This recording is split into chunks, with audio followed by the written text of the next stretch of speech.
Okay, let's talk about our Carey Price is back feelings. How about that? And we've got another forward from the Laval Rocket joining us for an exclusive interview today. Stick around to find out who.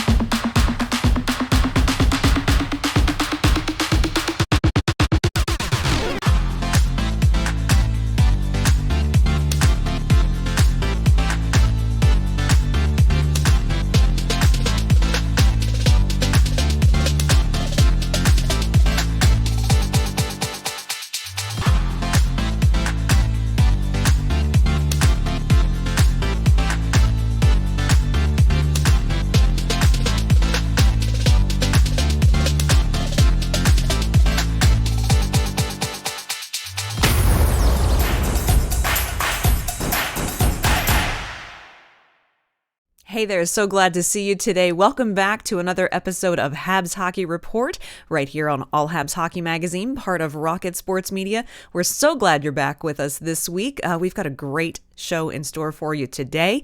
My name is Amy Johnson. I'm your host for the show. And before we get started, let's just remind you and encourage you to hit that subscribe button and notification bell. We've got some great content coming up, particularly as the Laval Rocket march their way towards the playoffs. We don't want you to miss a single episode. Also, we've got some great content coming up today. We're going to talk a little bit about Carey Price's return. And then in our second segment, when we talk about the Laval Rocket, we have none other than Nate Schnarr joining us today, a relatively new forward for the Laval Rocket, acquired at the trade deadline. We'll talk about that a bit later in the show. And we've got some great viewer responses from last week's feedback forum question to bring to you as well. Before we get started, let's give you this week's feedback forum question. Remember, this is a question we give to you every week because we want to hear your opinions on things going on within the Habs organization. And this week's question for you to start thinking about is, who do you think should be Carey Price's backup next season? Leave a comment down below. We're going to talk about it a little more here in a bit, but start thinking about that. Leave us your answers and we'll read them next week right here on the show.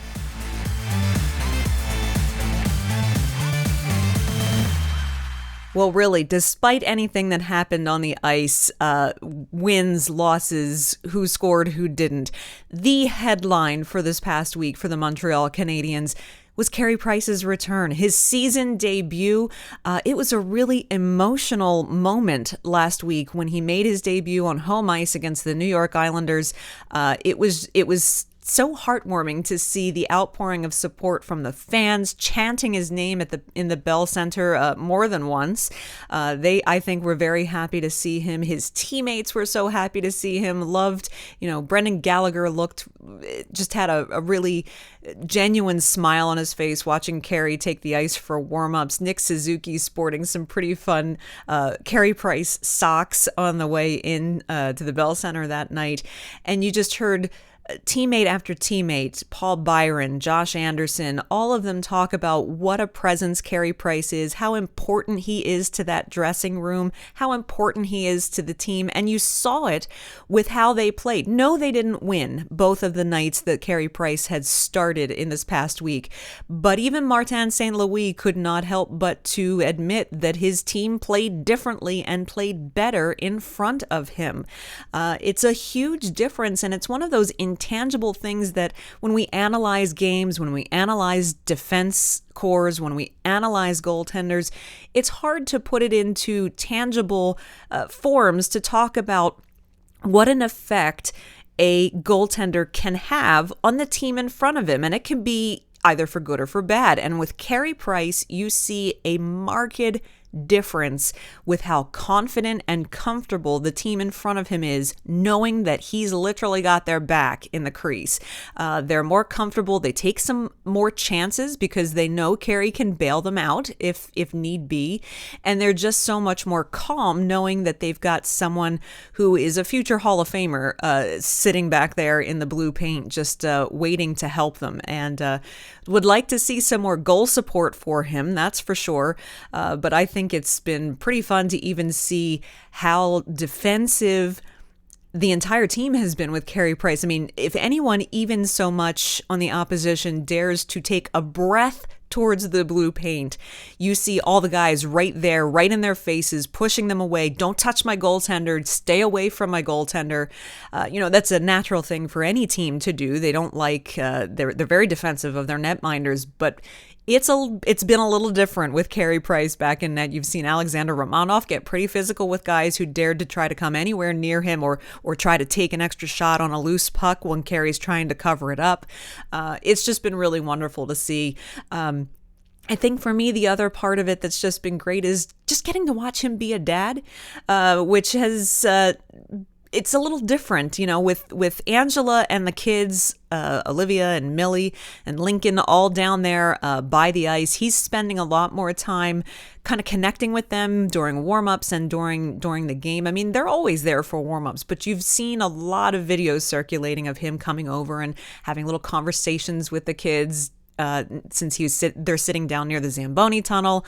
And it's just been really endearing and heartwarming to see how big of a part of all the good feelings he's having that his family is, and their support being there, and that he's just enjoying being back to, can we even say normal? I don't know that, anything these days can be considered normal, but it's a breath of fresh air and kind of a sigh of relief to have Carey Price back between the pipes. And we just hope he has a strong end to the season here to feel good about going forward into the summer. So remember, today is, of course, our feedback forum question is letting me know who you think his backup should be next year. Do you think Jake Allen will be back next year? And is he the right guy to back him up still? Do you think Jake Allen's going to get moved this summer and then somebody else could come in? Do you think Sam Montembeault has what it takes to back him up? Do you think Caden Primo's ready, or do you think they're going to have to go out in free agency and maybe trade Jake Allen away and bring someone else in to better share the load with Carey Price? There's a lot of possibilities of things that could happen. I'd like to know what you think is the best course of action for Jeff Gorton and Kent Hughes to take. For me, if Jake Allen is back next year, it's okay. If he really splits time with Carey, if they don't try to weigh on Carey Price too much with the workload. So if he's juggling it in a pretty balanced manner, I would be okay with that. I'd also be okay with them trading away Jake Allen in his final year of his contract and bringing in a different piece as Carey's backup. But I don't believe that Sam Montembeault or Caden Primo will be the backup next year. That's just my thoughts. So leave a comment down below. Can't wait to hear your thoughts on this one, and we'll be sure to read your responses on next week's show.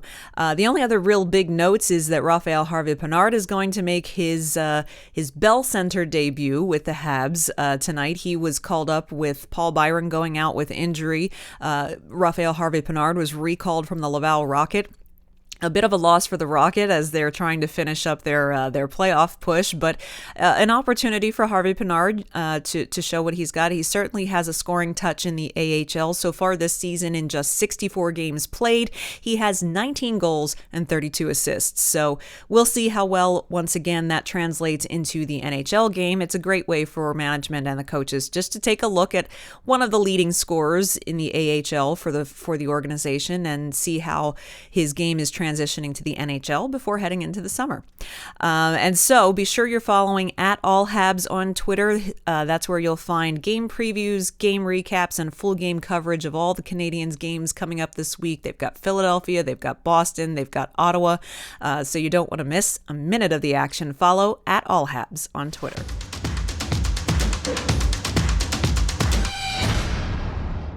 All right, a little rocket booster time, and for me, pretty excited about this segment this week. We've got a great interview coming up in just a moment. First, let's just get you caught up on the Laval Rocket. They are still holding on within their grasp, that second place hold in the North Division. They've been sitting in that second place spot for a number of weeks now. They're trying to hold on to it. Of course, everyone behind them in the standings, Belleville, Rochester, Syracuse, are scratching and clawing, trying to work their way up the standings as they all jockey for position here in this last there's about 7 or 8 days left in the regular season. So coming down the stretch here, we'll see if Laval can hold on to that second place spot, or if they're going to slip, or if someone else is going to go on a big run here but they've got a big weekend coming up. They've got 5 games left on the schedule, 3 at home against Toronto, 2 on the road against Syracuse. So they're not going to be easy matchups.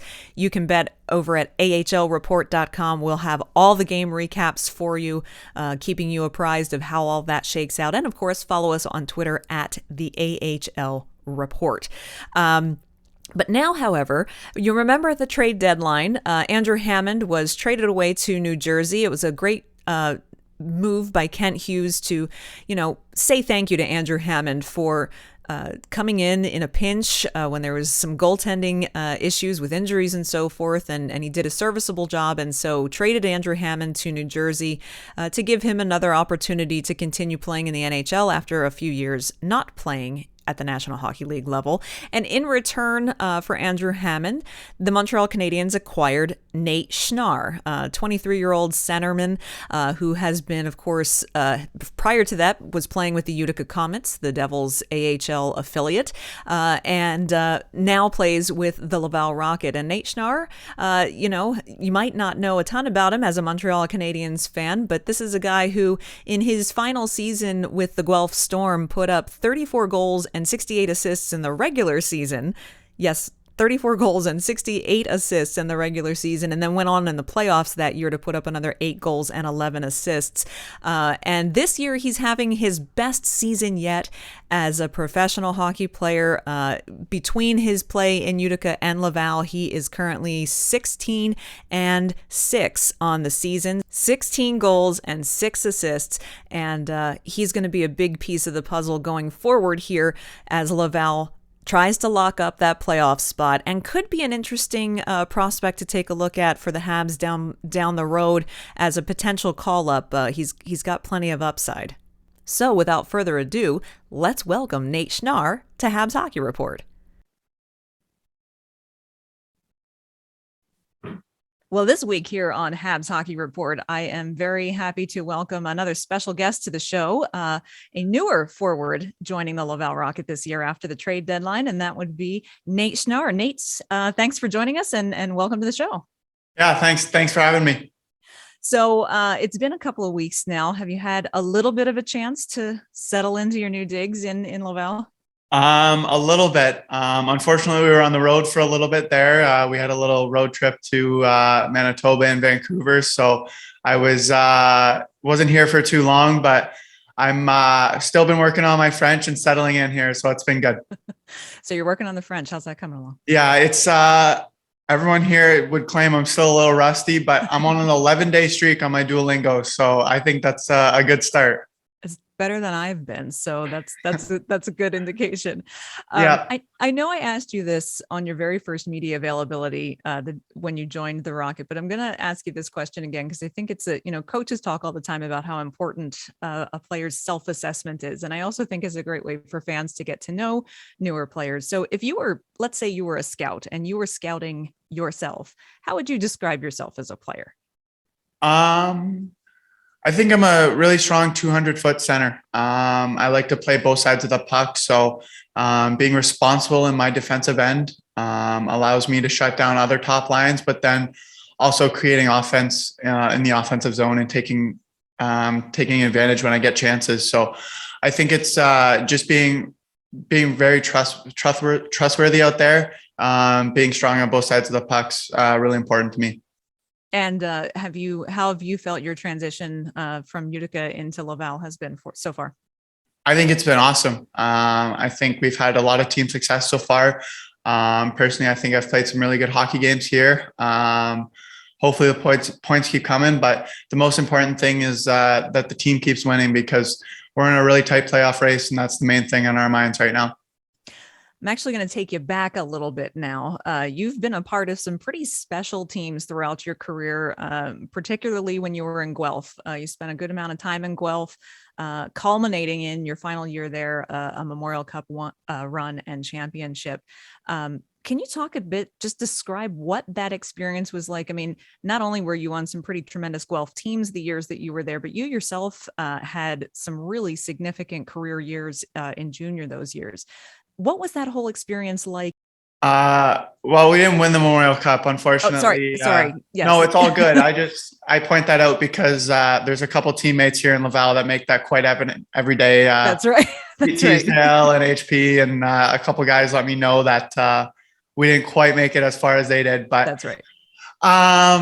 yeah, it was awesome in Guelph. Like you said, we had a really special team. My first couple of years there, we were young and we knew that we were going to build for something special. So it was all about development those first couple of years and getting ready for our older seasons. And then finally, in my 19-year-old season, it was, we picked up a couple of guys at the deadlines. Suzuki came to our team and it was amazing the way we won. We were down 3-0 to London and we won 4 straight to make that comeback. And then down 3-1 to Saginaw, came back and won that series 3 straight. Then going again 2-0 to Ottawa and winning 4 straight there. It's just, I think the way we won it made it even more special, but that team will forever be special in my mind. I think that run just still blows my mind and it was an amazing year for everyone. So you mentioned actually what I was just about to say. You do have a connection with Nick Suzuki. Nick Suzuki came and joined you on that team. What was it like playing with him and how excited were you to realize that you'd get to rejoin him in the same organization again now? Yeah, obviously I saw him in junior and I knew he was special. What he did for us in playoffs, I mentioned it the other day, but there's a goal that stands out in my mind. He came in on a one-on-one, put it through his legs, spun around, backhand top shelf. And I was like, wow, he's a special hockey player. And we played minor hockey all the way growing up. We played a couple of spring hockey tournaments. So Nick and I have known each other for a very long time.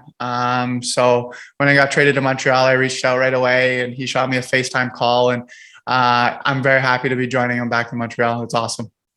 Now, was Cam Hillis on the same team with you at the time as well? Yes. Yep. So that has to be pretty neat for you to you've got Nick Suzuki in the same organization with you. You've got Cam Hillis right in the same dressing room with you now. And what was it like getting to play with Cam then and rejoining him as well? Yeah, it's awesome. There's so many connections here for me. Hilly is an amazing guy that we're really close friends. We went out for dinner the other night and it's been awesome to join him here. And he's been a good help making my transition, but also having Brendan Jignac and Martel here to show me the ways because I played with them last year in Binghamton. So just having friends here and relationships just makes the transition so easy because any questions I ask, they're willing to help out. So the transition's been amazing. Thanks to all the guys. As you said, it was quite a run, particularly to end your junior career. Then you make the jump to pro and you go to the Tucson Roadrunners, who at the time were having a challenge. The season that you started there in your rookie season, they were having a challenging time. And then you get traded to the New Jersey organization, joining the Binghamton Devils. And they've had some challenges in the last couple of years. Can you describe what that transition was like for you, kind of juggling the excitement of turning pro after this really thrilling end to your junior career, but also having to face the challenges of not only making the transition to pro hockey, but going through the ups and downs of two teams who were struggling in your first couple of years? Yeah, I think it's hard. I think obviously pro hockey is competitive and that's something that I learned right away. But something that I've tried to focus on my entire career has been focus on the things that I can control. So some nights, if you don't get the results, you can't get too high, you can't get too low if you don't win. So it's just about coming to the rink the next day, focusing on what I can do to be better, and then coming the next day and ready to win a hockey game. So just kind of learning every day, trying to be the best version of myself and making sure that I'm doing everything I can. It's never an easy part of an early pro athlete's career. And the mental side of things can always be challenging, particularly when there are so many obstacles in your early years. What's been the key to helping you cope and keep your head up through all of that? I think I have a great support staff. I have great family and friends. I'm really close with a lot of my teammates. So I think a big thing for me is just being able to talk about it with everyone. Obviously, mental health is important in everyone's lives, and especially a performance-based sport. It's hard. There's ups and downs in everyone's life, and just being able to communicate with people and share how I feel, talk about everything. I've had some great role models in my life as well, player development staff, coaches, and everyone there to help me. So I feel very lucky for the people I have in my life. So then you add on top of that, as if challenges weren't there already, the first COVID shutdowns happen very early in your pro career, and then continue to disrupt your hockey schedules for the better part of 2 seasons. How did you manage? It's hard enough for a veteran professional athlete to deal with the disruptions that the pandemic laid on to everyone, but as a rookie and going into just your very early stages of your pro career, how did you deal with all of that? Yeah, I think it's been hard. Obviously, you come into the league and you're trying to make the adjustment, and then I kind of get like half a season my first year when COVID shut us down, and then another half season. So it's crazy thinking that this is my third year pro because it's just gone by so quick with COVID and everything. But I think it just goes back to focusing on the factors I can control. Nobody saw COVID coming. Everyone's lives was hugely affected. So I feel lucky that everyone did such a good job making sure that we were able to come to the rink every day and play hockey. And again, we have such great staff here. They do such a good job making sure that we're safe and we're healthy coming to the rink every day. So it was just about preparing myself, working out, trying to focus on what I can do so that when everything came back to normal, that I was ready to go. Now, at the start of the season, of course, with Vancouver pulling their affiliation out of Utica and shipping them back to British Columbia, that meant that Binghamton no more. You were transferred to Utica, a storied barn in the AHL with very passionate fans and a brand new coach in Kevin Dineen, who seemed to just absolutely, you guys just shot out of a cannon to start the season, went on a crazy win streak and sitting atop the North Division at the beginning of the season and never looked back. And you even up to the point that you got traded, you're having your best pro season that you've had yet in hockey. Can you describe what the transition and the transformation has been like, and how big of a part did Kevin Dineen play in that, in getting things kickstarted for you and your teammates in Utica?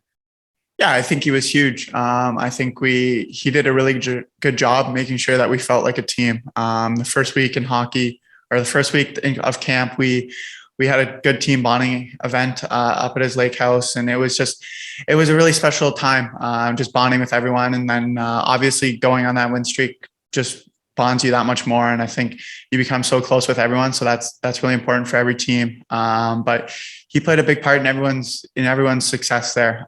He allowed me to play with the confidence that I think I've been searching for, and trust my game. So I think that was really big for me. And I think he deserves a lot of credit to the success there. So you get the call that on trade deadline day that going to have to pack your bags. Was that at all like bittersweet or mixed emotions, because you're on a team that's just been charging forward, not looking back all season long? So it's hard, you're, oh my gosh, I'm having my best season with this group of guys, but it's the Montreal Canadiens, it's the Laval Rocket. I know what a good team they are as well. Was it like a whole range of emotions that day? Yeah. I think there's a lot of mixed emotions. It's quite the whirlwind when you first get the call. And obviously you're going to miss your friends there and the success we had there. But I think there's a great opportunity here. Obviously you look at what Montreal's done lately. I think they have a really special team there and something to grow for the future. And then here in Laval, just playing against them, what the fan base is like here. It's incredible. So obviously there were mixed emotions, sad to leave Utica, but really happy for the opportunity here in Montreal and Laval. Now, you grew up in a beautiful portion of Ontario, growing up around Waterloo. Does that mean that you and your family were Leafs fans when you were growing up? Sad to be part of the Montreal organization and admit that, but yeah, I was. My family was a Leaf fan growing up, but they now all wear the Habs sweaters and support it with huge smiles. So couldn't be happier to be part of it. Good for them. What was life like for you growing up in Waterloo as you started to really become passionate about hockey? Who were your role models, and who did you look up to in the NHL and whatnot growing up?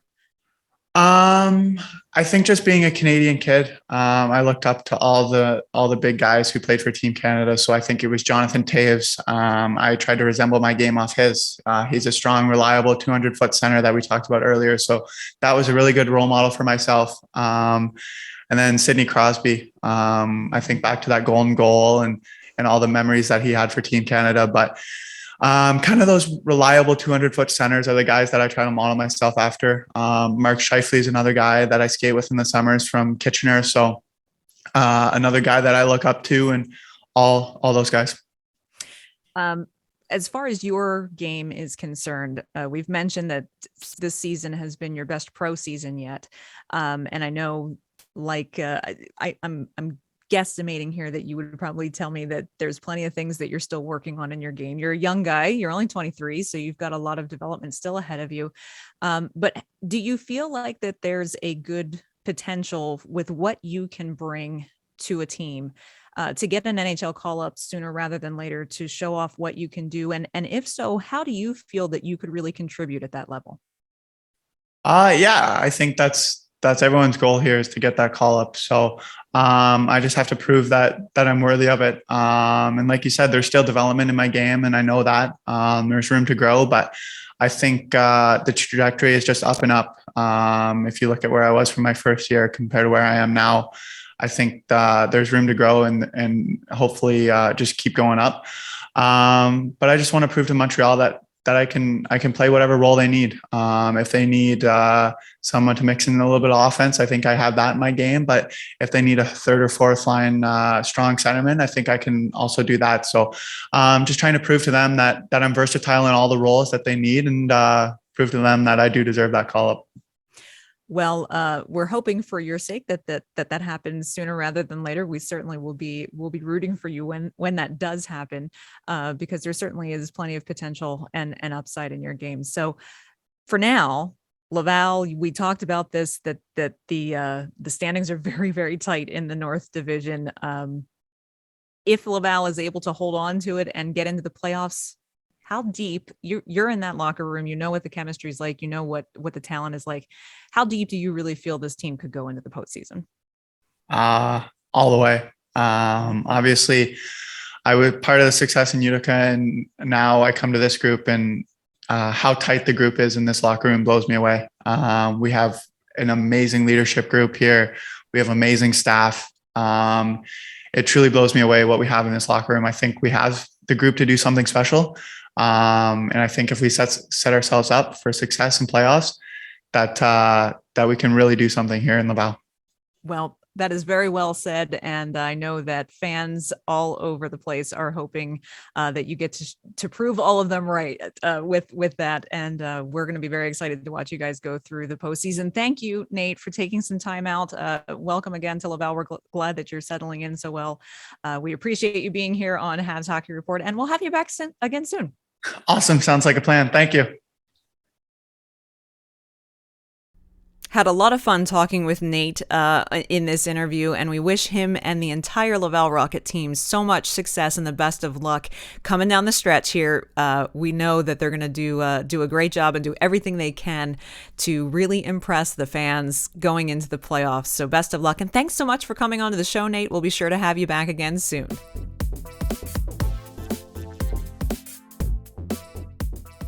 All right, we do still have a few minutes to talk about the Habs Fan Hub. This is where we get to hear your voice. We get to see what great fans you are as Montreal Canadiens and Laval Rocket fans. Starting, of course, with our hashtag Show Your Habs initiative. We've got some great submissions this week. We see lots of people sporting their best Habs gear or taking some photos with their favorite Habs as they come into, greeting them on their way into the game. We, of course, also see someone sporting a Montreal Canadiens shirt on Easter Sunday when she says, great thing to wear when her husband's a Washington Capitals fan who Montreal had just played. So thanks so much for your submissions. Remember, we'd be happy to feature you here on the show. Just post your photos on Instagram, Facebook, or Twitter using the hashtag #ShowYourHabs, and you could see yourself right here on Habs Hockey Report. Now, of course, just one more reminder of this week's feedback forum question. Leave us a comment down below. Let us know who you think Carey Price's backup should be next season and why.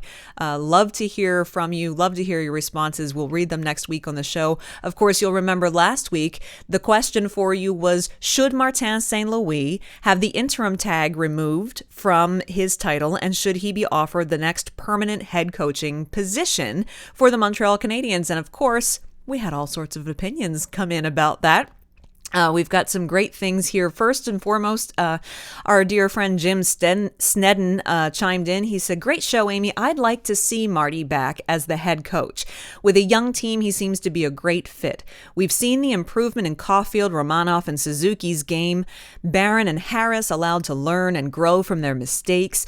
Development of young players is key. The team is exciting to watch. Would hate to see the team revert back to a more defensive style game."